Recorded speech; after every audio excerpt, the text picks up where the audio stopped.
Do you know an adult or organization that provides outstanding service through demonstrated involvement in the development and implementation of scouting opportunities for youth from rural or low-income urban backgrounds?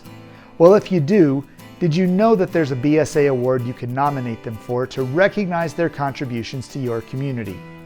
This week, we'll learn more about the Whitney M. Young Jr. Service Award on this edition of Artifact of the Week.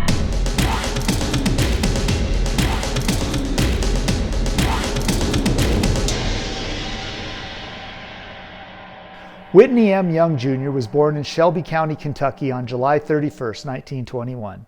He earned his Bachelor of Science degree in social work from Kentucky State University, where he also played basketball and was a member of the Alpha Phi Alpha fraternity. He graduated in 1941, and after Pearl Harbor, Young enlisted in the Army, was trained in electrical engineering, and was assigned to a road construction crew of black soldiers supervised by white officers. 3 weeks later, he was promoted from private to first sergeant, a move which created serious tensions with both his fellow soldiers as well as the officers appointed above him. Young was able to navigate these tensions, and this placed him on the path to a career in race relations after the war. Young married his wife Margaret in 1944, and in 1947 earned a master's degree in social work from the University of Minnesota. He also started to volunteer with the St. Paul chapter of the National Urban League and was appointed to the role of Industrial Relations Secretary in 1949. The following year, he became the president of the Omaha, Nebraska chapter, where he was instrumental in opening up jobs for black workers that had previously been reserved for whites only. During this time, he also taught at the University of Nebraska and Creighton University. In 1954, Young became the first Dean of Social Work at Atlanta University, a position he held until 1961 when he became Executive Director of the National Urban League. Under his leadership, the Urban League rose to the forefront of the civil rights movement. He successfully expanded its mission while simultaneously maintaining the support of influential white business and political leaders. Many of Young's ideas and initiatives were eventually incorporated into President Lyndon Johnson's War on Poverty. Young never forgot the successes he experienced in Omaha and pushed major corporations to hire more blacks within their companies. During this time, he cultivated close relationships with white CEOs, which led some blacks to accuse him of selling out to the white establishment. Young countered these criticisms, stressing the importance of working within the system to create lasting change.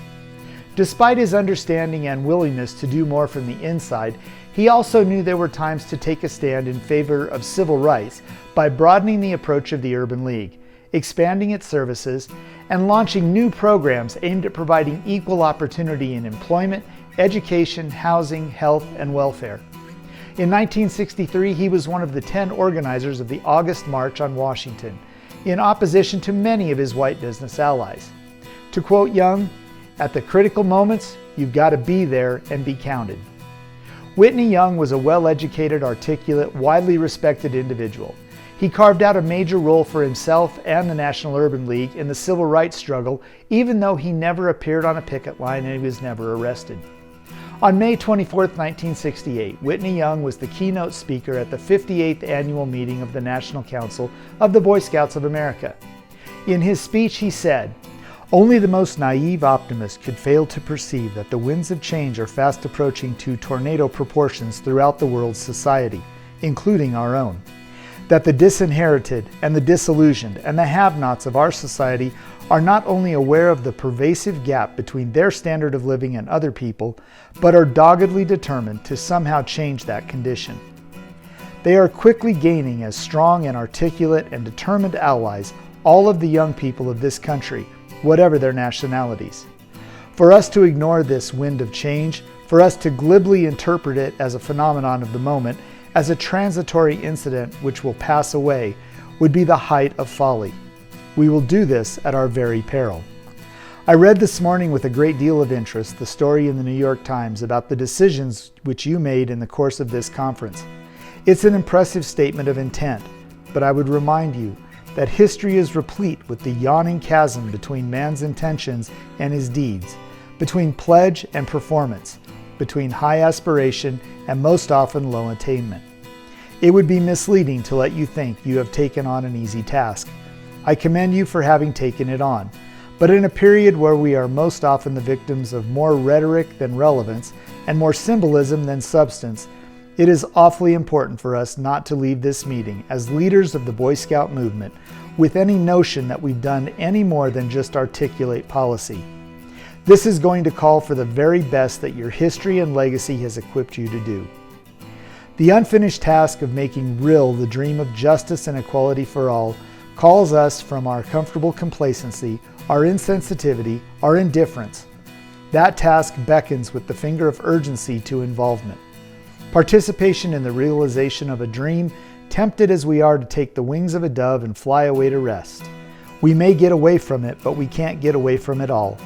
The suburbs aren't far enough, the skyscrapers aren't high enough, the clubs aren't exclusive enough, the world isn't big enough. For we are part and parcel of the problem. And now, may the truth that makes us free, and the hope that never dies, and the love that casts out hate and fear lead us forward, together, until the day spring breaks and the shadows flee away. And as we toil amidst things as they are, may our vision of things yet to be strengthen and inspire us. Young's words from 1968 still ring true for the BSA today on a variety of topics. Whitney Young served as an advisor to Presidents Kennedy, Johnson, and Nixon. In 1969, President Johnson honored Young with the highest civilian award, the Presidential Medal of Freedom, and President-elect Nixon offered Young a cabinet post which he did not accept, believing he could do more through the Urban League. On March 11, 1971, Young apparently drowned after suffering a heart attack while swimming with friends in Lagos, Nigeria, where he was attending a conference sponsored by the African American Institute. President Nixon sent a plane to Nigeria to collect Young's body and personally traveled to Kentucky to deliver his eulogy. Today, a grateful nation will pay its respect to Whitney Young by continuing the work for which he dedicated his entire life.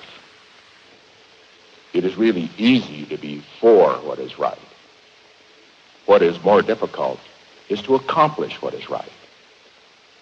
And Whitney Young's genius was, he knew how to accomplish what other people were merely for.